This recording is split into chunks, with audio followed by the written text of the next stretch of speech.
Tumsifu Yesu Kristo. Karibu ndugu msikilizaji na mfuatiliaji wa Oratorio Kanosa Media katika tafakari ya neno la Mungu. Ikiwa leo tunaadhimisha Dominika ya 4 ya Kwaresma, Dominika inayojulikana kama Dominika ya furaha. Katikati ya safari ya Kwaresma, mama kanisa anatualika kufurahia tumaini la wokovu lililo karibu. Katika Injili ya leo, Yesu Kristo anamponya mtu aliyekuwa kipofu tangu kuzaliwa, akionyesha kwamba yeye ndiye nuru ya ulimwengu inayofungua macho ya mioyo yetu. Safari ya Kwaresma inatualika kutoka katika giza la dhambi na upofu wa kiroho ili tuingie katika mwanga wa Kristo unaotupa uzima mpya. Katika masomo yetu ya leo, somo la kwanza kutoka katika kitabu cha kwanza cha Samueli, sura ya 16 aya ya kwanza ba, aya 6 hadi ya 7 na ile aya ya 10 hadi ya 13a. Somo la pili linatoka katika waraka wa Mtume Paulo kwa Waefeso, sura ya 5 aya ya 8 hadi ya 14, ambapo Mtume Petro anatuambia, zamani tulikuwa gizani na sasa tumewekwa katika nuru. Na katika somo la Injili ya Mtakatifu Yohane, sura ya 9 aya ya kwanza hadi ya 41, Yesu anamponya mtu aliyekuwa kipofu tangu kuzaliwa kwake. Yesu anamfanya aone tena, lakini pia anamfungua macho ya imani. Waliodhani wanaona, yani Mafarisayo, wanabaki katika upofu wa kiroho. Karibu tutafakari pamoja katika Dominika hii. Na tafakari hii imeandaliwa na Padri Faustino Chungura kutoka Jimbo Kuu Katoliki la Tabora. Wapendwa wana taifa la Mungu, tumsifu Yesu Kristo. Karibuni kwa mfululizo wa tafakari zetu. Tunaendelea na kipindi cha Kwaresma, na tafakari hii ni ya Jumapili ya 4 ya Kwaresma. Na hapa katika Jumapili hii kuna takaso la pili la wakatekumeni. Nitaeleza maana yake. Ndugu wapendwa katika Kristo, leo Jumapili hii ya 4 ya Kwaresma inajulikana pia kama Jumapili ya furaha au Letale Sunday, kwa sababu tupo karibia katikati ya safari ya toba, katikati ya kipindi cha Kwaresma, na kanisa linatupa tumaini na mwanga. Ni kama kuna furaha fulani. Sasa kwa namna ya pekee leo katika kanisa tunaadhimisha takaso la pili la wakatekumeni. Takaso ni sala maalum ya kanisa kuombea wakatekumeni. Yaani wakatekumeni ni wale wanafunzi wanaokuwa wameandaliwa kwa kipindi cha kutosha, tena inabidi miaka 3. Wengine sawa inaweza ikawa pungufu ya hapo kutokana na mazingira, wameandaliwa, ambao hao wakatekumeni watakuja kubatizwa wakati wa Pasaka. Sasa Jumapili ya 3 ya Kwaresma huwa ni takaso la kwanza, na leo sasa Jumapili ya 4 ya Kwaresma ni takaso la pili. Sasa takaso ni nini? Takaso huwa ni sala maalum ya kanisa kuwaombea hao wakatekumeni, hao wanafunzi wa dini wanaotegemewa kubatizwa, ili Mungu awaondoe giza la dhambi, uongo na udhaifu, na wajaze mwanga wa Kristo.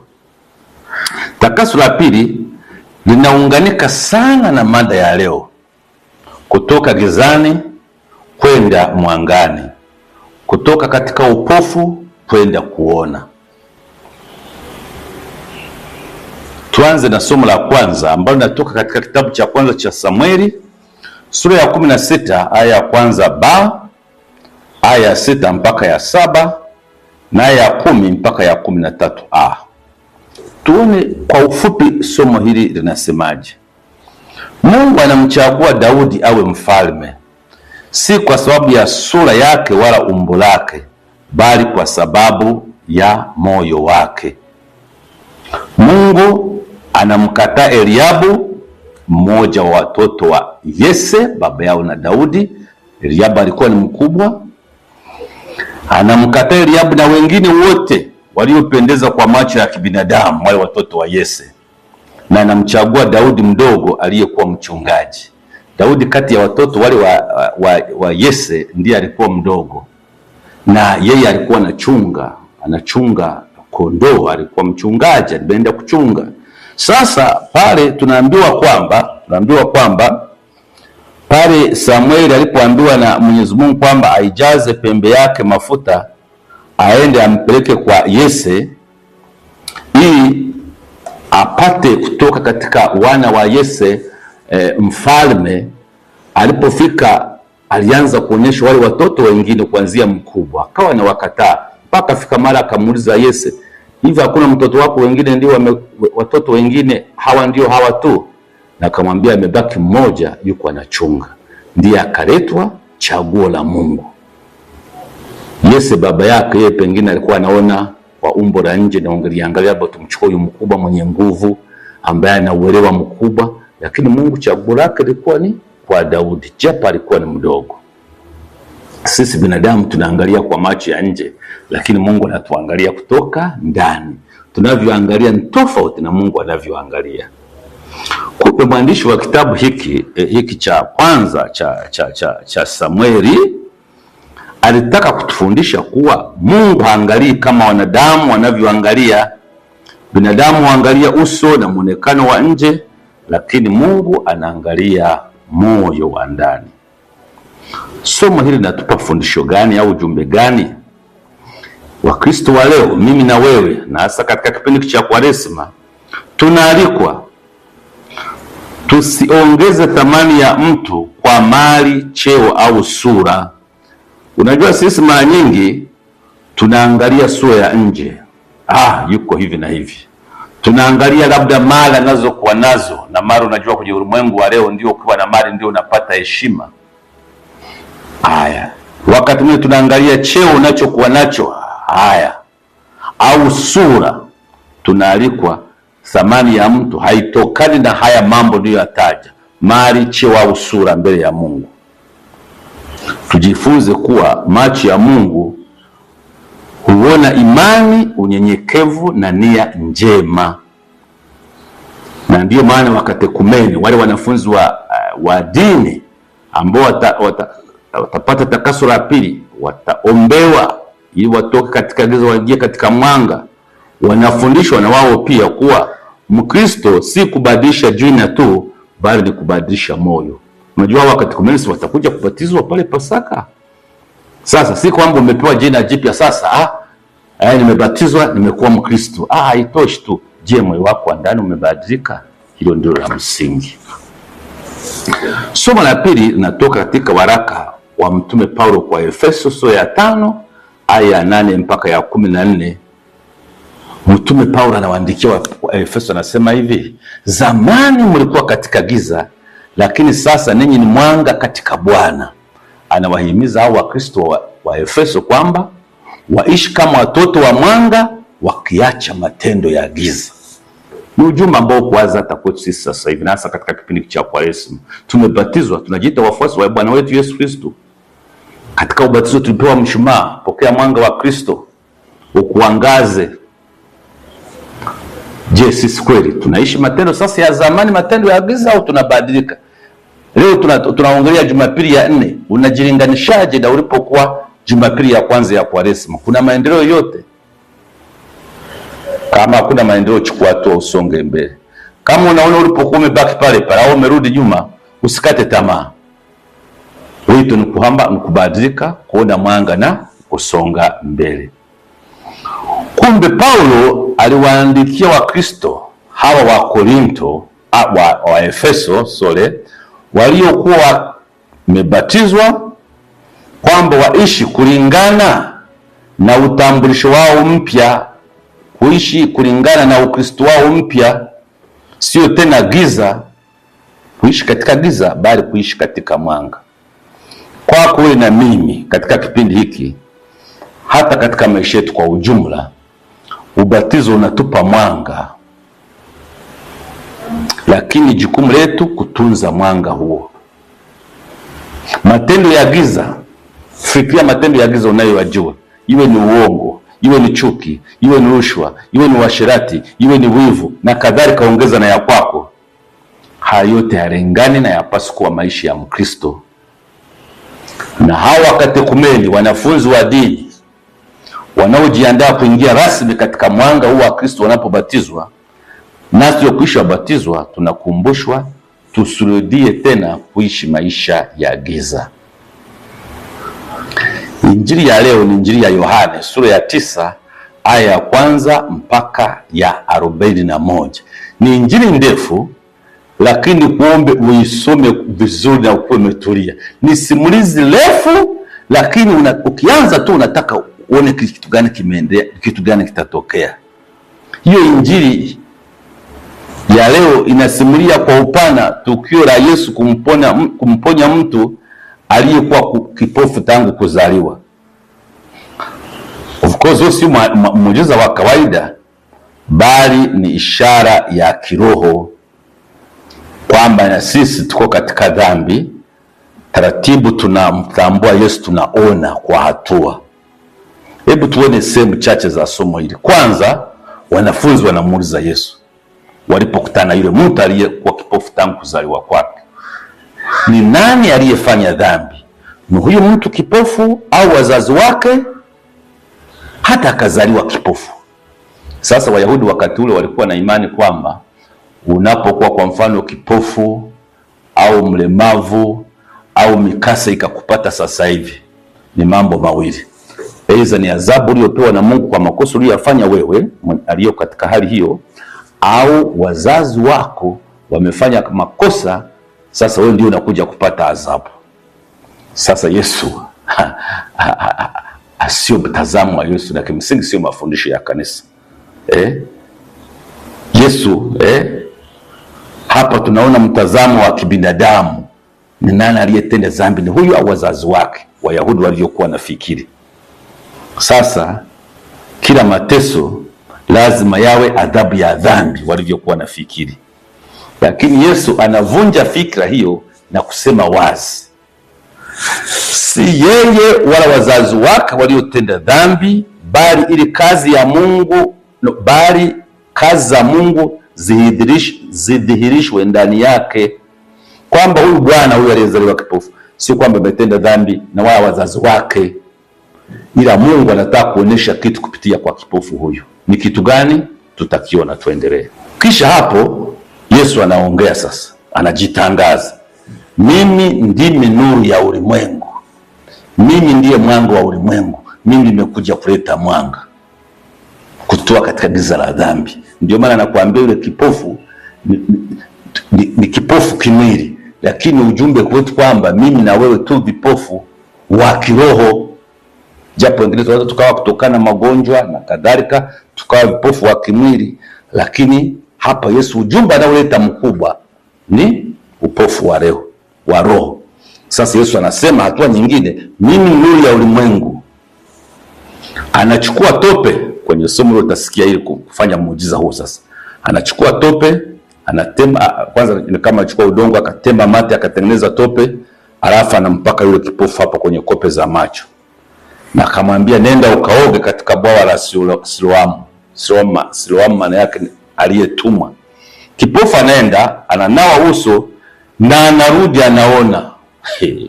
Sasa fikiria wewe ni mtu mzima tangu kuzaliwa ni kipofu, utendewa muujiza wa hivyo.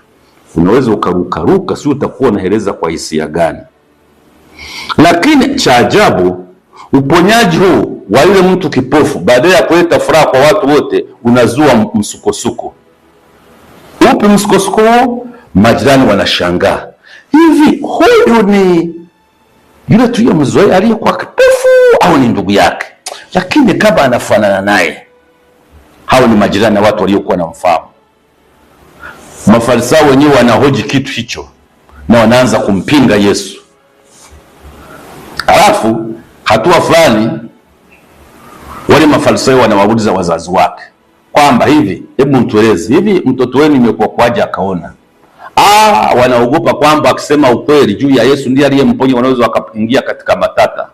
Wanasema sisi hatujui alivyoponywa, si muulize mwenyewe, ni mtu mzima, muulize. Tunachojua mtoto wetu alikuwa haoni tangu kuzaliwa, ila sasa tunaona anaona. Naona wanaogopa wale wazazi watapingwa na Mafarisayo na kufukuzwa kwenye sinagogi. Yule aliyekuwa kipofu, hatua kwa hatua anakuwa katika imani. Kwanza anasema hivi, mtu aitwaye Yesu ndiye aliyeniponya. Kadri anavyoendelea wanamuuliza ni nani, anasema nadhani ni nabii. Mwisho anapokuja kukutana na Yesu, Yesu anamwambia, kwa sababu alitaka kumkamata na kumtoa, wakamtoa kimsingi pale. Yesu alipokutana naye mara ya pili alimwambia hivi, mimi ndiye Yesu Mwokozi, mimi ndiye Yesu Mwokozi, je unaamini? Na kimsingi kuna maneno mazuri hapa yametumika. Naomba ni yasome hapa karibia na mwisho. Yesu akamwambia, mimi nimekuja ulimwenguni humu kwa hukumu, ili wao wasiona waone, nao wanaona wawe vipofu. Naona? Alafu mstari mwingine anasema hivi, Yesu akasikia kwamba yule mtu aliyekuwa kipofu amemtoa nje. Naye alipomwona alisema, wewe wamwamini mwana wa Mungu? Anamuuliza yule mtu aliyemponya yule mtu anasema hivi, anajibu, ni nani Bwana nipate kumwamini? Yesu akamwambia, umemwona, naye unayesema naye ndiye Yesu mwana wa Mungu. Kumbe ndiye mwana wa Mungu. Basi yule aliyekuwa kipofu anasema, naamini Bwana, akamsujudia. He worshiped Jesus. Kumsujudia mtu maana yake ni heshima ya juu anayopewa Mungu. Kumbe unaona, yule mtu alikuwa anaona Yesu kama mtu wa kawaida, baadaye anamuona kama nabii, baadaye sasa mwisho anamuona sasa kwamba Yesu sasa ndiye mwana wa Mungu. Hatua kwa hatua yule mtu anakuwa. Wakati huo Mafarisayo waliodhani kwamba wao wanaona wanazidi kuwa vipofu. Wao walikuwa nadhani wanaona, wana akili na kadhalika, wanabaki katika imani hiyo, kimsingi wanakuwa vipofu zaidi. Wanajua sheria wao, wanasoma maandiko, lakini mioyo yao ilikuwa imefungwa na kiburi. Yesu anamalizia kwa maneno mazito sana. Kwa hukumu nimekuja ulimwenguni, ili wasioona waone, na wanaoona wawe vipofu. Kwa maneno mengine, kwa hukumu amekuja ulimwenguni ili wasioona waone. Yaani wale watu ambao tulikuwa hatuna imani na Yesu, hatumjui, tukakiri upofu wetu, tukimwamini unaona. Kwa sasa umemjua Kristo. Na wale ambao walikuwa nadhani wanaona, yani Mafarisayo waliokuwa wanajua tunajua torati za misa na sheria na kadhalika, wanabaki katika upofu wao. Kwa nini Yohana aliandika simulizi hili? Mtakatifu Yohane hakutaka tu kusimulia muujiza ulivyokuwa, simulizi hili refu, bali alitaka kutufundisha kwa Yesu ndiye nuru ya kweli inayomuondoa mwanadamu katika giza la dhambi na giza la kutoamini. Lakini alitaka kuonesha kwamba kuwa na upofu au upofu huyo mbaya zaidi si wa macho bali ni wa moyo. Mafarisayo wale walikuwa hawana upofu wa macho, lakini walikuwa na upofu wa moyo. Na wewe na mimi sasa tujiulize, una upofu wote? Achia upofu wa macho. Kuna mambo ambayo huamini juu ya Mungu, au kama unayaamini unayatenda. Unaishi katika dhambi au umeona nuru, umeachana na dhambi za zamani, umeanza kuishi maisha mapya. Yohane pia anataka kutufundisha kuwa imani ni safari ya kukua, si tukio la mara moja. Yule mtu ambaye alikuwa kipofu akaponywa, alikuja kumtambua Yesu katika simulizi refu, hatua kwa hatua. Yohana anataka kutufundisha hilo. Alikuwa kipofu akafanywa kipofu. Nikaenda, alipoulizwa maswali akasema huyu atakuwa nabii. Mwisho akaja kuishia pale aliposema kwamba Yesu alipomwambia kwamba unayeongea naye ndiye mwana wa Mungu, na muamini? Akasema naamini. Yuko wapi? Ni nini unayeongea naye? Akamsujudia Yesu. Ni hatua kumjua Mungu na kuishi maisha ya kimungu vizuri. Wakati mwingine si tukio la siku moja, inaweza ikachukua muda. Hata sasa hivi wewe unayejua unamwamini Kristo, unampenda na kadhalika, si kwamba tumeisha kufika utimilifu wetu. Tutafikia utimilifu pale tutakapokuwa tumeushinda ulimwengu na kuonana na Mungu sura kwa sura. Maisha ya kiroho ni safari. Hakuna mwamba katika maisha ya kiroho, hayupo. Hakuna mtu anayesema kwamba mimi nimeushinda ulimwengu, maisha ya kiroho niko namba moja. Hapana, wote tunaendelea kukua, na kipindi cha Kwaresima kizidi kutusaidia kukua katika maisha yetu. Wapendwa katika Kristo, injili hii imetugusa vizuri sana, na ninakuomba uisome. Tunaweza kuwa na macho lakini tukawa vipofu wa roho. Tunaweza kusali lakini tukakosa upendo. Tunaweza kuwa kanisani lakini tukawahukumu wengine.